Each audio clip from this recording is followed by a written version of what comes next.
For anybody that doesn't know me, my name is Amy Jaramillo. I'm the scientific director here at BodyScience. Thanks for jumping on.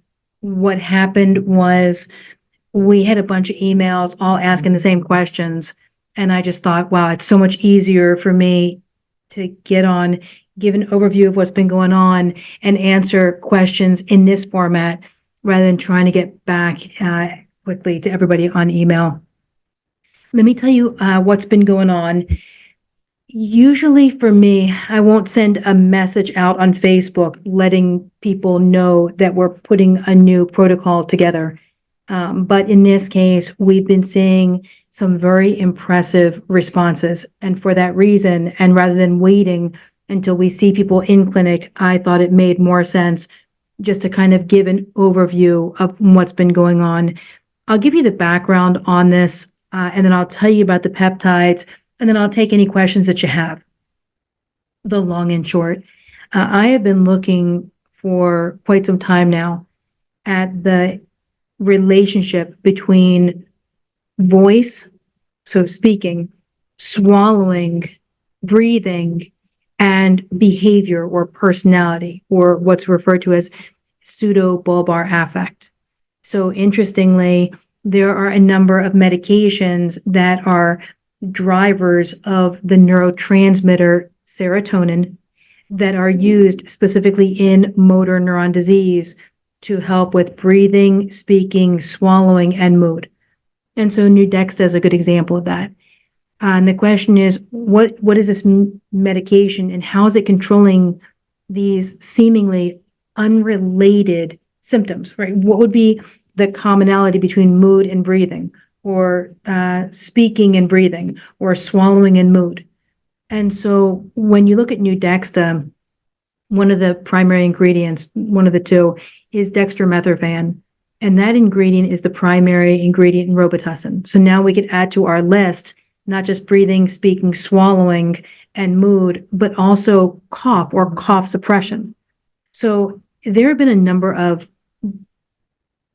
grant requests over the course of the last year or so, specifically in ALS, looking at the role of serotonin and using serotonergics or medications that drive serotonin in order to try and control the symptoms that we're discussing right now. We'd already tried a lot of them, and even though the switch looks to be serotonin and its relationship to those symptoms, so you control that switch, you control those symptoms, having tried through multiple different serotonergics, we have not found that we can, in a predictable way, get control over breathing, speaking, swallowing, and mood. And the place that we have been, about 1/3 of the time that we're looking to address those symptoms, we'll see improvement, especially when we're talking about speech. So for me, it's been a big hit or miss. And in spite of the other improvements that we routinely find, speech for me has been an area that is incredibly unclear. And again, a total hit or miss. The question that I've had for a while is, what would control in the brain, what would control these, again, seemingly unrelated symptoms? What's the switch that would control speech, swallowing, breathing, and mood? And if it's not serotonin, then the next question is, what's controlling serotonin? And could we find something that's controlling the switch for serotonin and would also, outside of the brain and spinal cord, be involved with skeletal muscle? If you go one step kind of above serotonin, that's not an entirely true statement, but reasonable enough, as far as controlling happiness, which is the serotonin neurotransmitter, what's above that is the absence of happiness, or what's referred to as fight or flight. So to say it differently, you can't be in fight or flight and be happy at the same time, right? So imagine if, for example, behind me, there's a truck that drives through the window that's behind me. I'm going to feel that fight or flight. At no point am I going to feel at the same time happy, right? Because happy is kind of an inappropriate feeling when a body is in high anxiety, fight or flight. We know fight or flight is something that's common in motor neuron disease. A lot of people have that personality change, more anxiety, a degree of depression, And it seems to mirror in a number of folks that we have looked at worsening speech. And so the question is, what would have to turn on to turn serotonin off? Or if it's a serotonin switch, but using serotonin doesn't turn it on, what could we look at as an alternative switch? All right, so I know that's a lot of science to get to the point of vagus nerve and acetylcholine, but I still think it's worth just going through it for everybody. So acetylcholine is commonly thought of as a fight or flight neurotransmitter because that's what it feels like when acetylcholine changes occur. When that neurotransmitter becomes more of a dominant influence in the brain, you're not going to feel happy. You're going to feel fight or flight. And so I won't bore everybody with the science behind the relationship of acetylcholine and astrocytes. That's how we started with the Astrocyte Protocol name to what we're doing now. What I would say is acetylcholine as a neurotransmitter, it has a very close relationship with the vagus nerve. And so when you're thinking about the vagus nerve is going to fire down and control, to a certain extent, heart and stomach. So to give you an example, when the vagus nerve is excited by acetylcholine, when acetylcholine levels impact the vagus nerve firing switches and people move into fight or flight. And the way that you know it is like your heart races a little bit and you don't really feel hungry because, again, fight or flight is going to be not just here, but how your heart is beating and whether or not you feel hungry. Again, fight or flight is the opposite of serotonin. Serotonin is the opposite or fight or flight. And the vagus nerve is largely going to reflect fight or flight because acetylcholine is going to influence how the vagus nerve is firing. Here's what I would tell you. Acetylcholine in the brain, fight or flight. Acetylcholine in the body, so outside of the brain, acetylcholine is critical for skeletal muscle and skeletal health. Here's the question. If we could go to the vagus nerve, which is, this is the sternocleidomastoid, this muscle right over here. Let's see if I can find it. All right, so there's sternocleidomastoid down here where it pins into the clavicle, and right behind it, that is the path of the vagus nerve. And so you can actually control vagus nerve firing by using a block and switching the overfiring, which is what's causing fight or flight, or to say it differently, causing sympathetic nervous system overdrive. You can move that into parasympathetic by injecting a block in that location and by using a combination of other medications to support that switch from sympathetic to parasympathetic. Okay, I realize why this whole thing is incredibly technical and incredibly complicated, but now let me just kind of summarize it again. Acetylcholine is a neurotransmitter that gets pretty beaten up with certain infections and toxins. It has a very important role in astrocytes and how astrocytes work.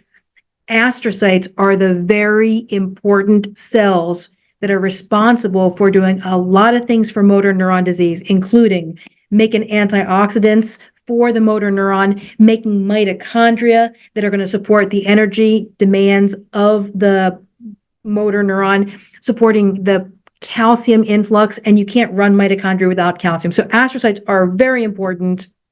Acetylcholine is very important to astrocytes. And acetylcholine is going to control largely how the vagus nerve is firing. And the vagus nerve is going to be the thing that helps move people into either sympathetic or parasympathetic, so fight or flight versus relaxation. And remember, in fight or flight, making serotonin is very difficult to do. So here's what we knew. We've known for the last couple of years here in the office that preserving serotonin is critical in protecting voice, speaking, swallowing in motor neuron disease. And for everybody that's watching this with motor neuron disease, you know the same thing. You may just not have seen it from that technical standpoint. So, for example, what you know is when you are not happy. So, when you have feelings of anxiety, depression, or a sense of unresolved issues, commonly that would lead to progression. So, whether the progression is weakness, whether it's fasciculations, whether it's just not feeling well, but if you go through a period of anxiety, depression, or unresolved issues, chances are not only will you feel that your motor neuron disease has worsened shortly after that emotion, but for most people, they'll continue to feel that snowball effect for 1, sometimes 2 weeks. Okay, so that is what it looks like when motor neurons don't appropriately get the serotonin that they need. Again, I looked at it for a long time thinking that boosting serotonin may be the path to getting there. What we know at this point is offsetting acetylcholine in order to allow serotonin to regulate properly looks to be the actual control switch. So going down to the level of serotonin is too low to get to what we need. Right?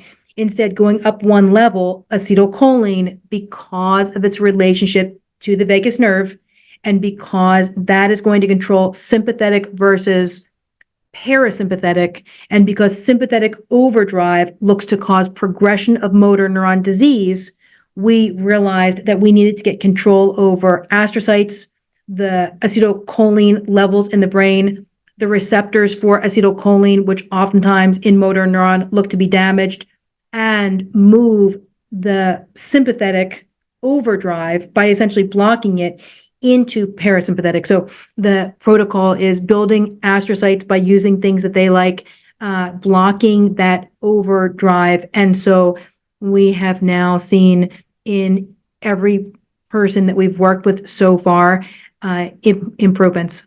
And so that's why it made sense today to put something out. Oftentimes we will wait until we really have clear objectives and clear findings. But we are right now 5 for 5 over several months, meaning maintaining those improvements. And that's why I thought, I hate the idea of just waiting until I see you guys to have this conversation. I'd rather put it out there now. It does bring up a very, very important consideration, which is mitochondrial health.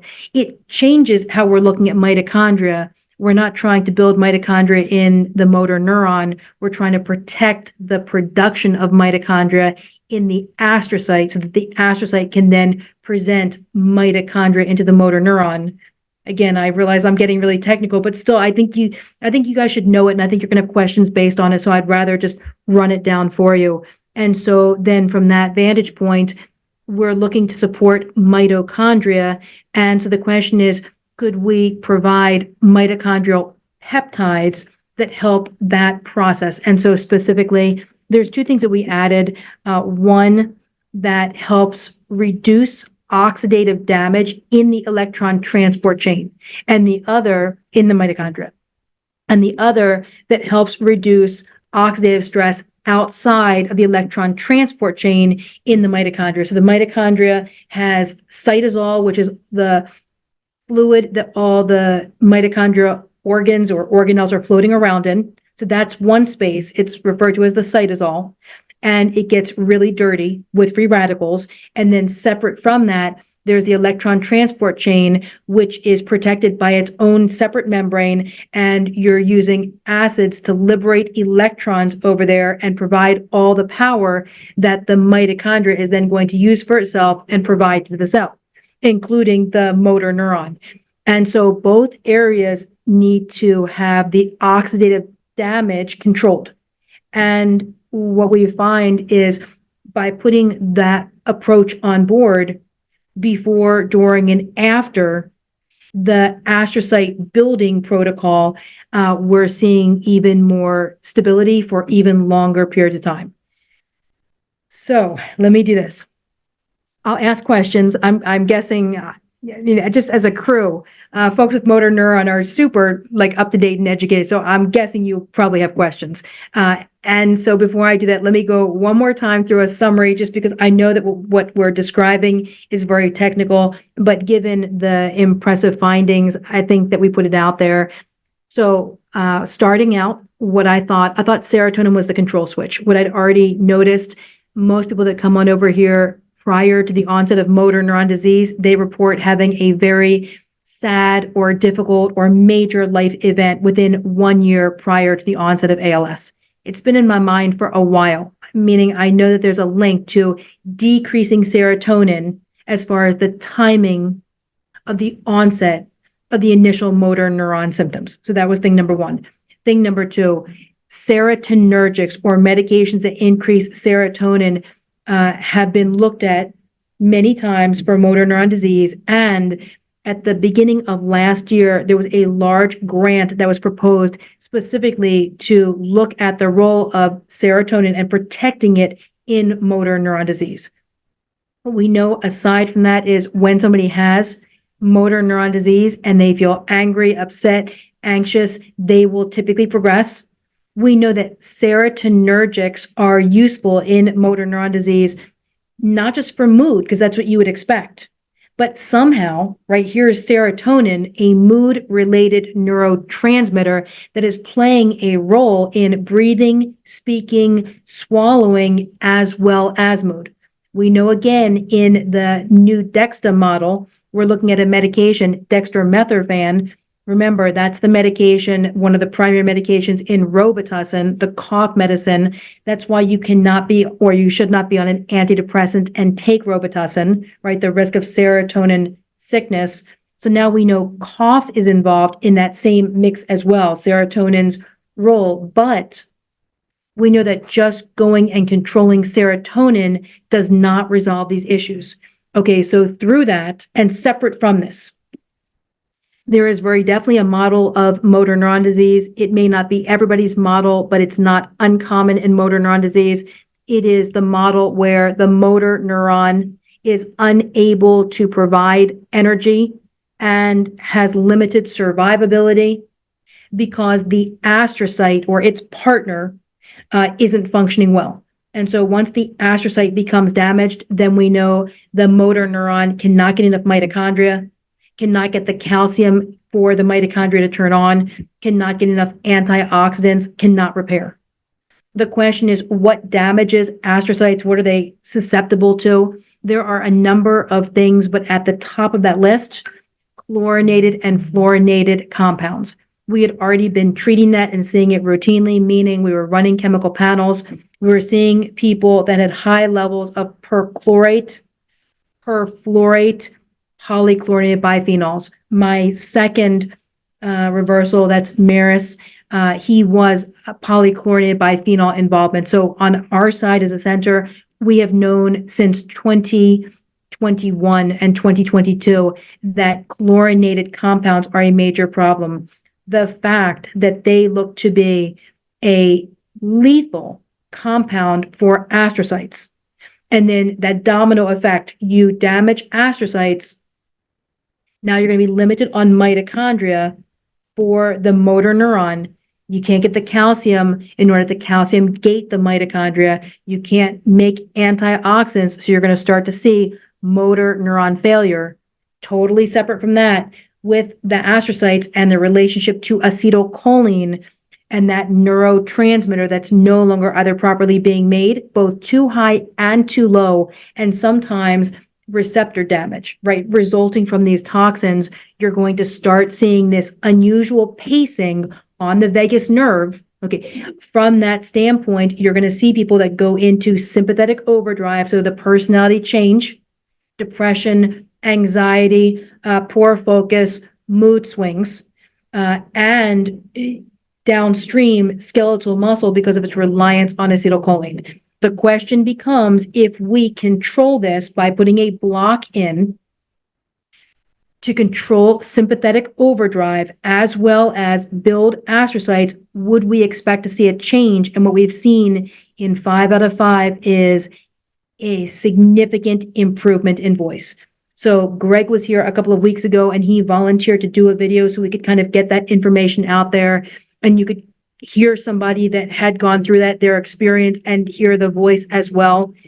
We did something that would competitively bind to the receptor for acetylcholine to get a sense of what that would look like. And what happened to Greg was his voice got worse. So we, in a predictable fashion, did something that we thought would improve his voice, and his voice improved. And then to confirm that we were in the right pathway, we put something on board, a medication, quercetin, that competitively binds with the acetylcholine receptor. So acetylcholine cannot bind because quercetin is sitting over there instead. And we watched his voice deteriorate again. And then we switched back to improving astrocyte health and controlling sympathetic overdrive, and saw his voice return. So that's why I thought today was important to put the information out there to let everybody that has a home protocol on board know that if you want us to add those two medications, then we will look to do that. For anybody that's coming into clinic, I have a sneaky suspicion that if we had started those medications even before the in-office treatment, we might get even better results or get results faster. For the second person that we worked with, we saw improvement by the end of the first week as far as voice and mood. I can't tell, because we're so early on with 5 people, what this is going to look like and how many treatments people need. I know that's going to be the next question. I think we're just going to have to go through it. But what I would say, we started with Greg. He was our first in November.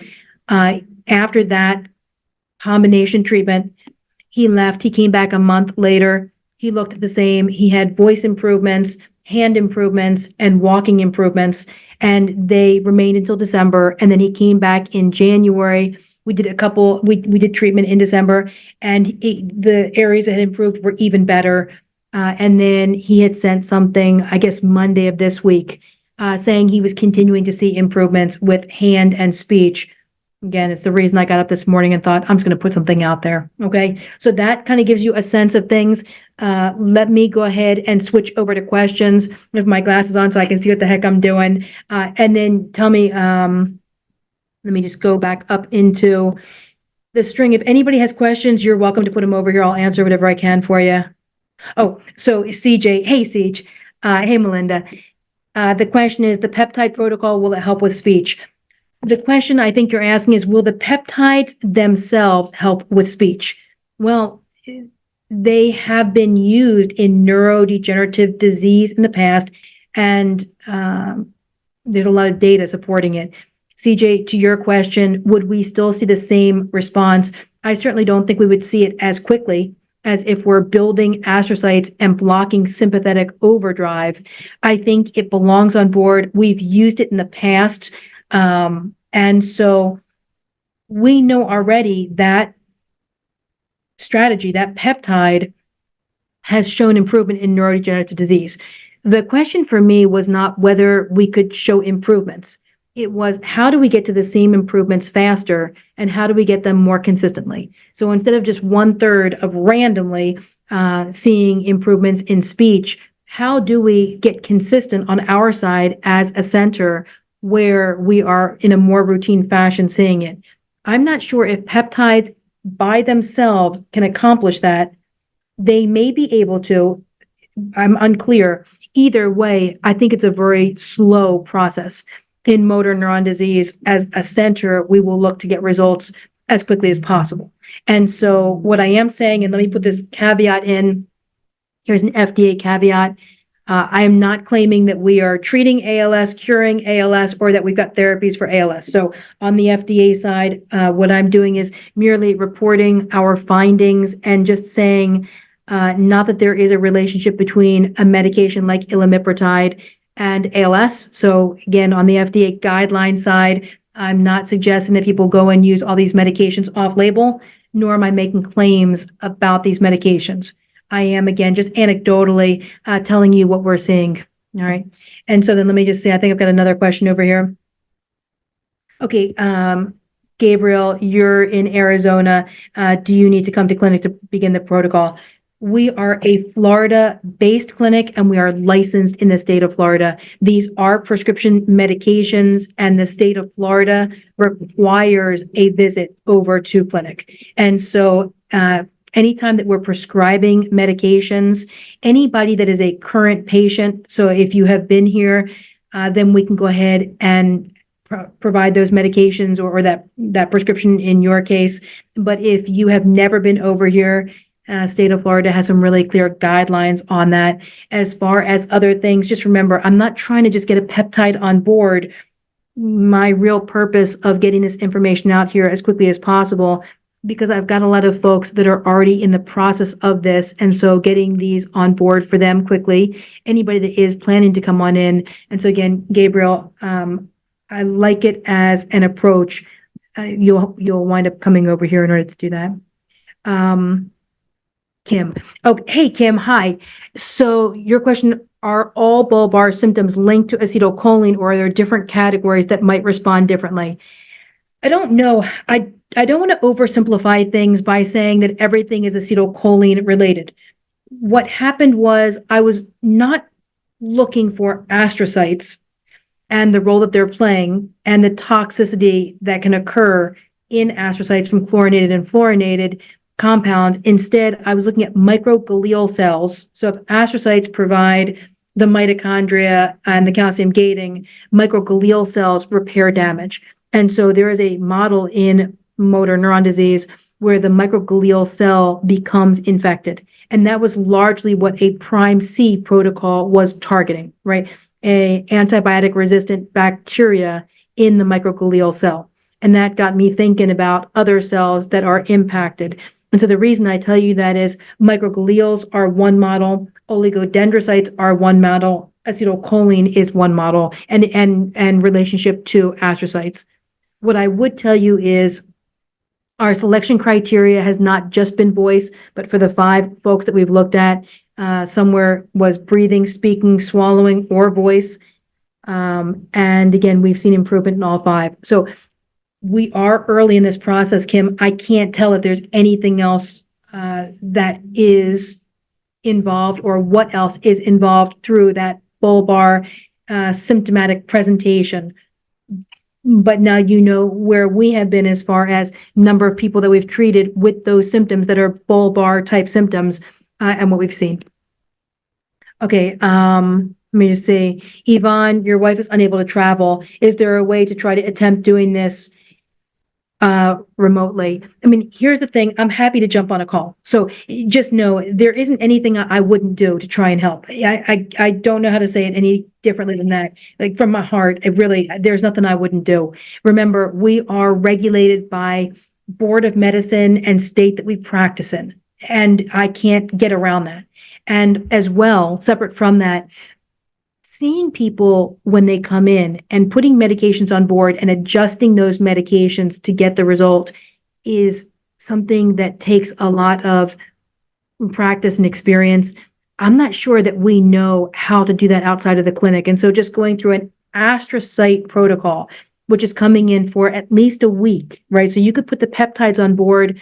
I don't have any problem with that. Dr. Farrow, of course, is the prescriber, so it would be up to him. But the question is, what are we looking at? And so just to let you know, we start that week with a medication to kind of gauge the health of the astrocytes. And depending on response to that first day on Monday, we're able to very definitely confirm the role of acetylcholine in this.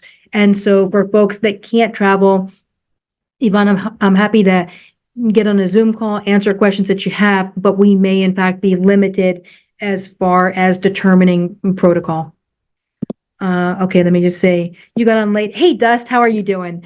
May have missed it, but how are the 2 medications administered? They are subcutaneous injections. So one of the 2 medications is twice per week. Remember, subcutaneous, they're the tiny needles that go directly under the skin. So commonly in a belly fat, but they can go anywhere in subcutaneous fat.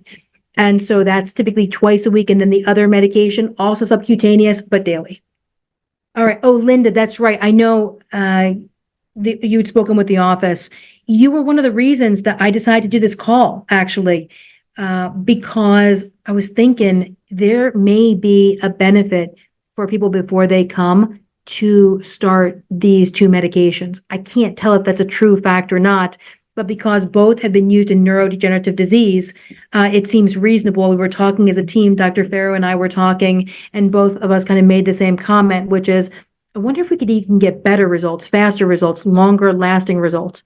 And then looked and realized that you were going to be here. And of course, the involvement in your voice, I think probably it's a reasonable fit, right? So again, you were in my mind, which is why I thought between trying to send back a bunch of emails and answering questions or just getting on like this and being able to answer, this was probably my better option. So if my goal is to get this stuff out as quickly as possible and preferably before visit.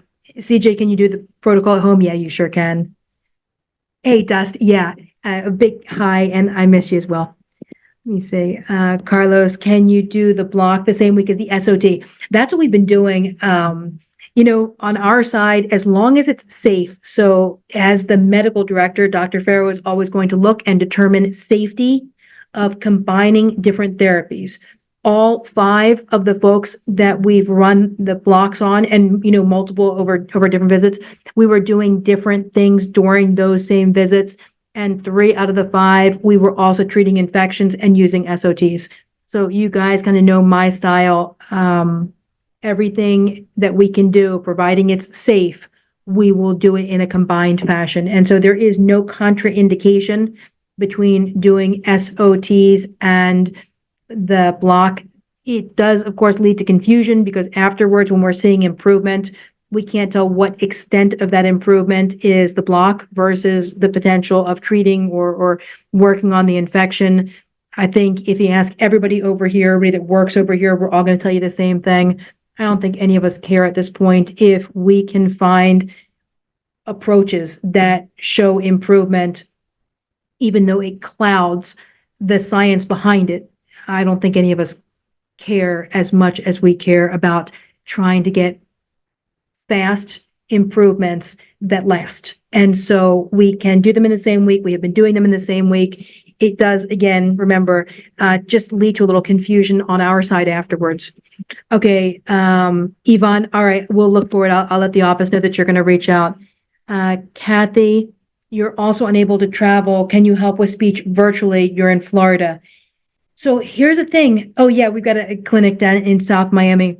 All right, so I guess we got that taken care of. Yeah, whatever we can do over the phone is limited, right? Assessing over the phone is impossible. And remember, the way that we assess as a center is to put things on board and then watch response. So to give you an idea, if we're trying to find out if the issue, the cellular damage is in the mitochondria, we're going to put something on board that's going to signal the mitochondria and then see better, worse, same.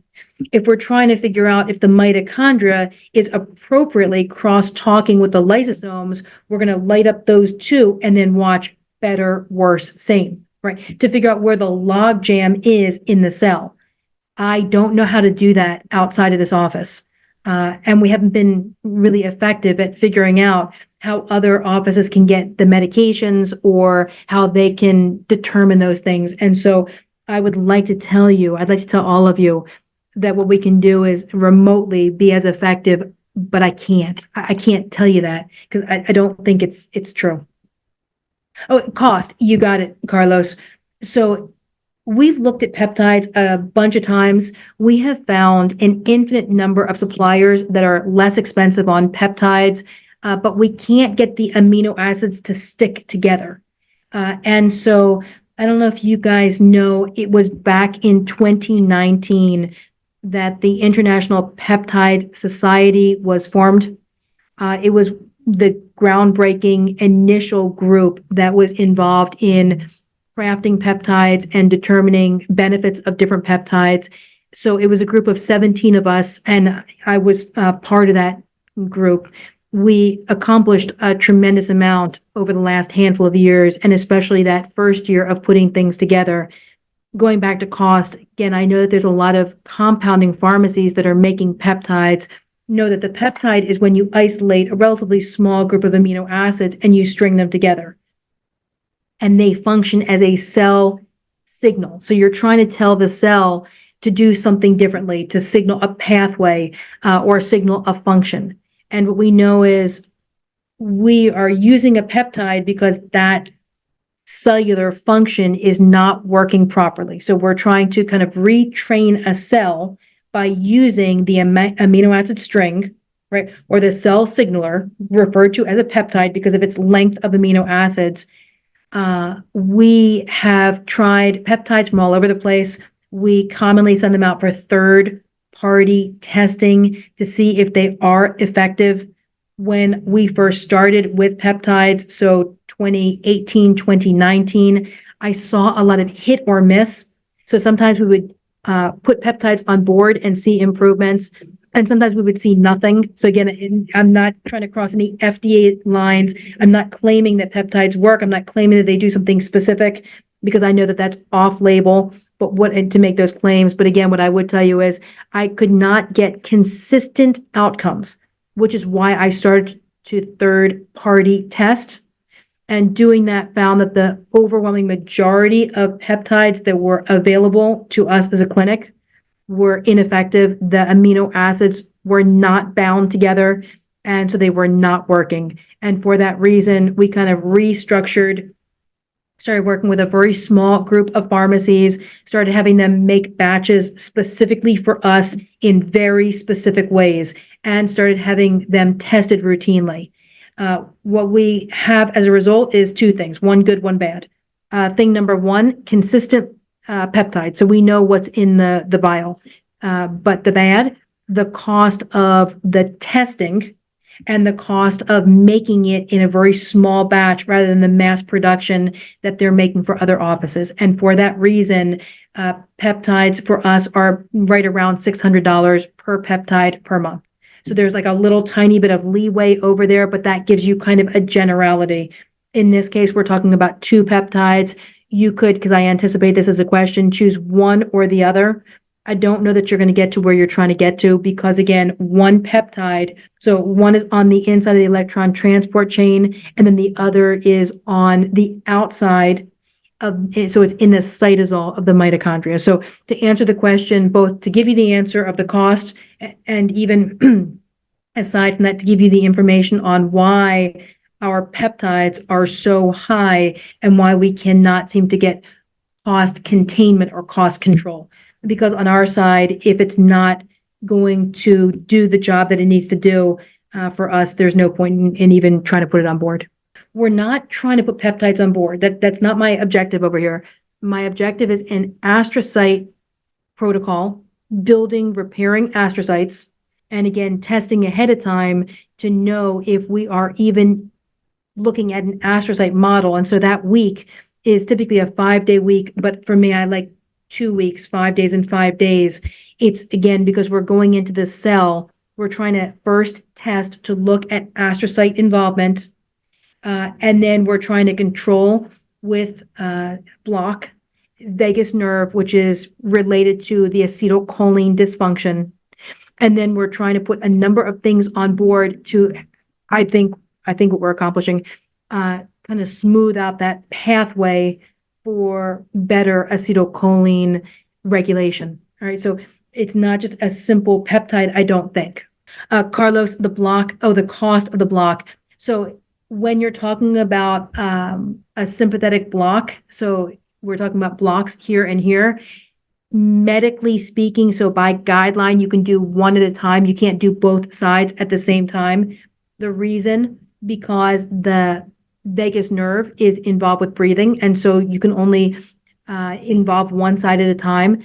The blocks are $800. They are done by an anesthesiologist, right? So typically the way that we handle things in clinic, if we can do them on our own team, then we do not have any additional cost, and any medications that we use in your treatment are already covered.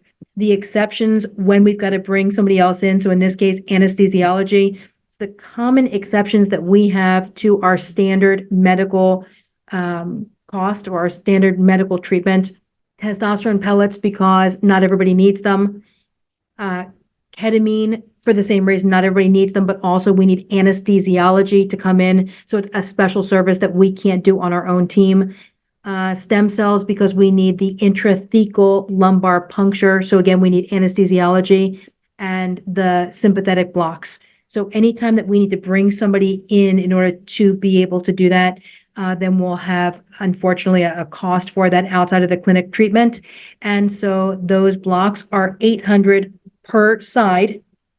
What we started out with was the first person. So again, going back to Greg, we did 2 blocks in November, and then we did 2 blocks in December, and then we did 2 blocks in January.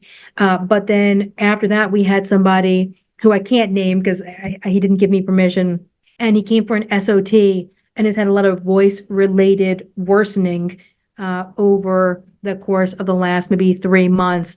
And so we did 2 blocks and saw an improvement. And he actually sent, I think I told you, a text this morning telling us, so now he's about 2 weeks out from 1 week of treatment where we did 2 blocks. And he was already saying that he continues to feel emotionally better and that his voice continues to be better.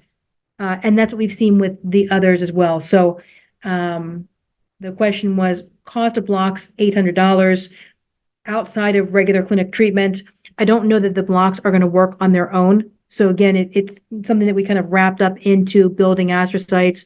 As far as the peptides, I think they become really important, but I think we really are talking about kind of putting that whole combination together is my guess of what's going to give the best outcomes. Okay, so hey Josh, the question is the goal is to increase acetylcholine? No. So there looks to be here's my technical term, wonky relationship with acetylcholine. So for some people with motor neuron disease, the acetylcholine level is too high. For some people, the acetylcholine level is too low. And for some people, it has nothing to do with the level, it's the receptor that's damaged. And so a good model of this is Parkinson's disease. Acetylcholine dysfunction has been very well known, discussed, and understood in Parkinson's. Just talking about controlling acetylcholine, regulating acetylcholine, nicotine can and has been used in the past. It's the idea that if people smoke cigarettes, they are less likely to develop Parkinson's because of the role that nicotine can play. I am not making the suggestion that everybody get nicotine patches, but I would tell you as a clinic, we have found that for some people that may be an appropriate approach.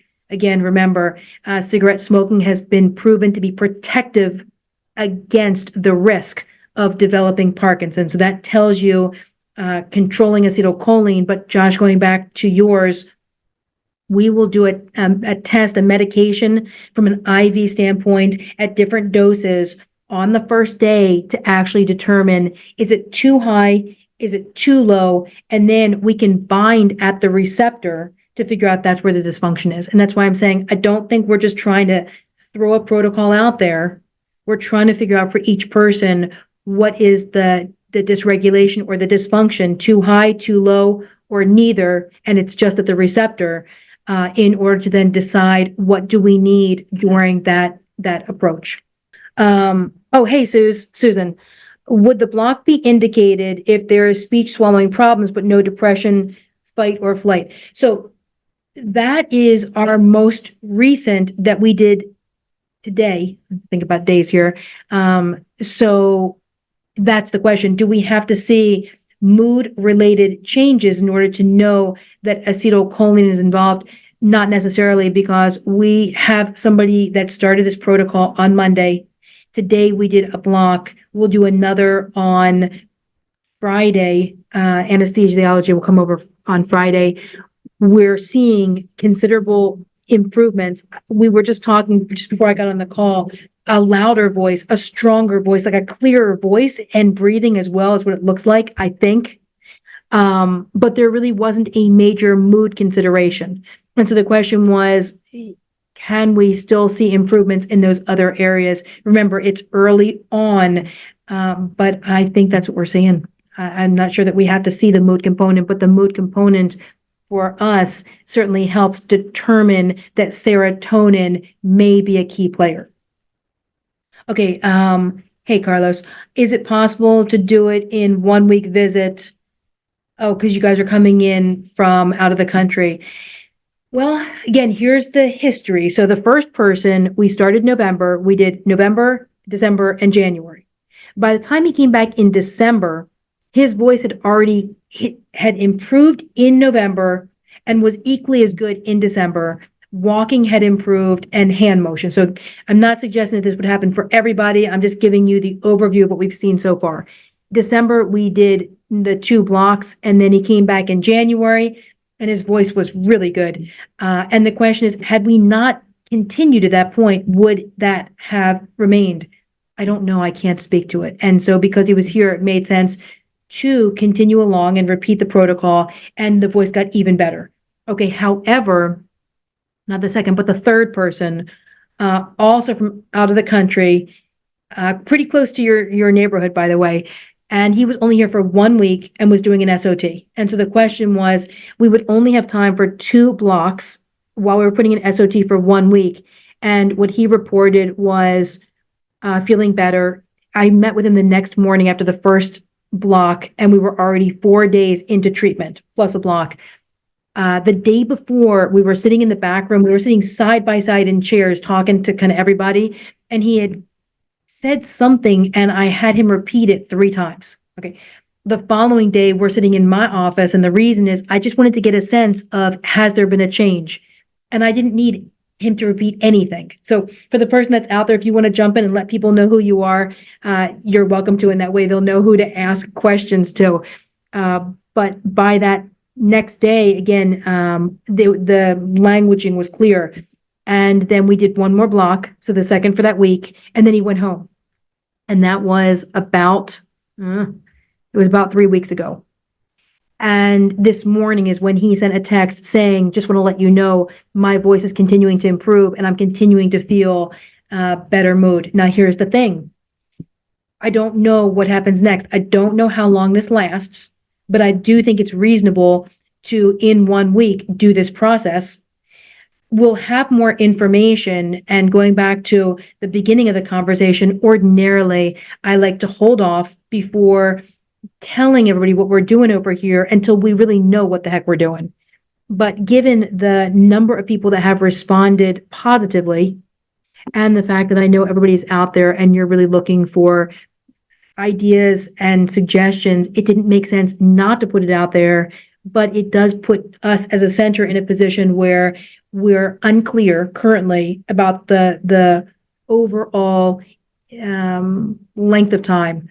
And so anesthesiology is telling us, and we're of the same mind as Dr. Mordio, once the pathway has been corrected or adjusted, we may not need to go back over there again. I'll report it as I find it. It just made sense to tell you what's going on right now. So I think for that week, I mean, as long as you're cleared medically, so that's not my department. My department, I am the medical strategist, right? So everybody that knows me knows I'm not clinical by license or definition. So I am your medical strategist, or your strategist rather. I'm the person that's looking behind the scenes. I'm looking at your lab results. I'm trying to figure out why this thing happened to you. I'm trying to figure out microglial versus astrocytes versus oligodendrocytes.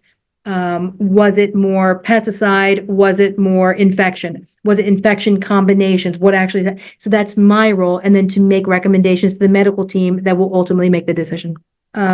Oh, that was Alex. Thanks. So that's Alex on the call. So Alex just said, feel free to use my name.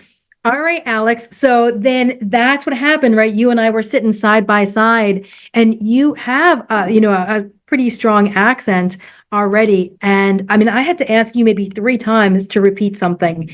And then I grabbed you the following day after 1 block, and we sat down in my office, and I had said to you, wow, I think your voice is better. It was stronger, clearer, and louder. And your point to me was you felt different, like emotionally, you didn't feel the same sense of being, I'm going to get this wrong, Alex, so you're welcome to correct me, of being stressed or overwhelmed. Instead, it was like a sense of calm. So to say it differently, it's like fight or flight turned off. And once it turned off, then, speech had improved, Hey, I really appreciate you sending the text this morning first, because the whole office, we get super excited as people keep getting better. And then second, just to kind of get a sense of what is going on. So we're always looking to hear back with what's going on. But you made my day this morning. You were the text that went around the office for us all to go, oh, this is good. So thanks, Alex, for again letting me know. That people have been commenting at home on your voice improvement. Yeah. So, when this whole thing first happened and Greg was the first, he comes in like the following day and it felt like his voice was better. It sounded like it. It looked like his breathing was more comfortable. It looked like he was more comfortable even moving in the chair. But I'm biased and I'd be the first one to admit it. I just really want you guys better.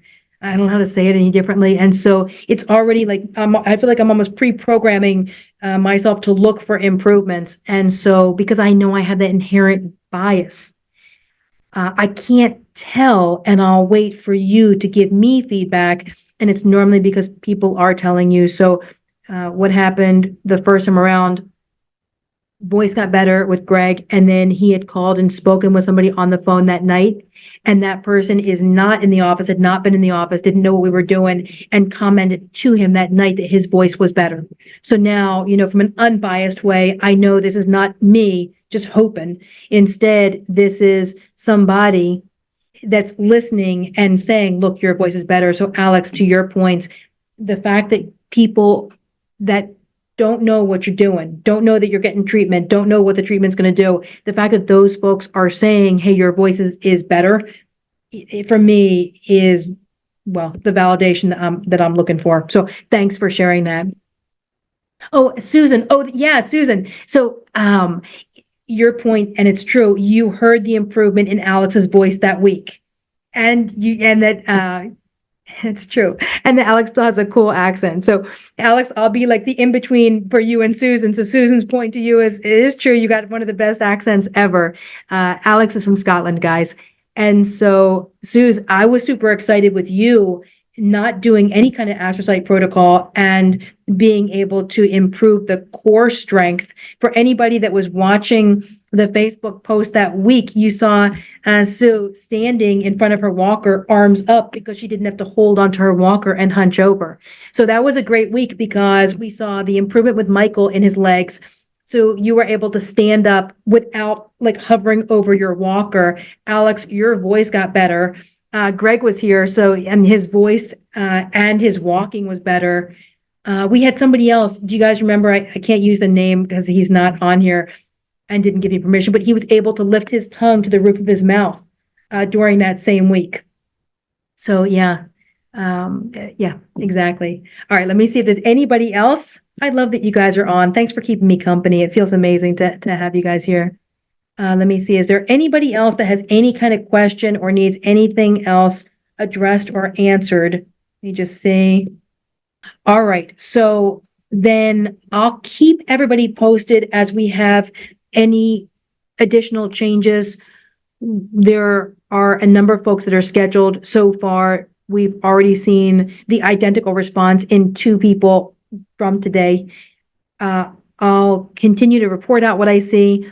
Last time I put Greg's video up so you could see him, but then I put the astrocyte kind of methodology out there, and specifically how astrocytes are getting knocked around as far as chemicals, specifically in motor neuron disease. So keep an eye out. I know I don't get on nearly as often as I need to.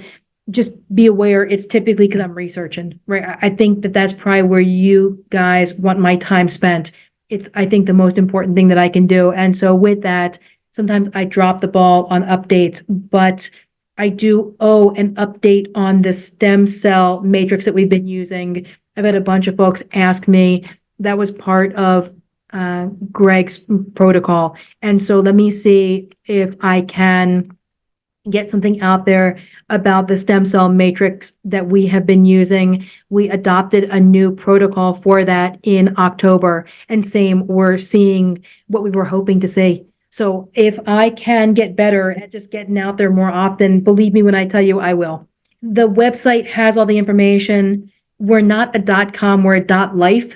When I had the option, it just seemed like .life was actually where we belong, right? I mean, it is about That is about life. So whenever you're trying to find us, it's www.bodyscience.life. The front desk or scheduling is info@bodyscience.life. The website has that information and the phone number. So again, Carlos, anything else that you need, whether it's scheduling or more information, just give the office. All right. Okay, guys, I'll sign off for now. And I will keep you in the loop. It's great seeing everybody, like for all the folks that wrote in. I just really enjoy hearing from you. It's good to hear you. All right. We'll talk again soon. Take care, guys. Bye.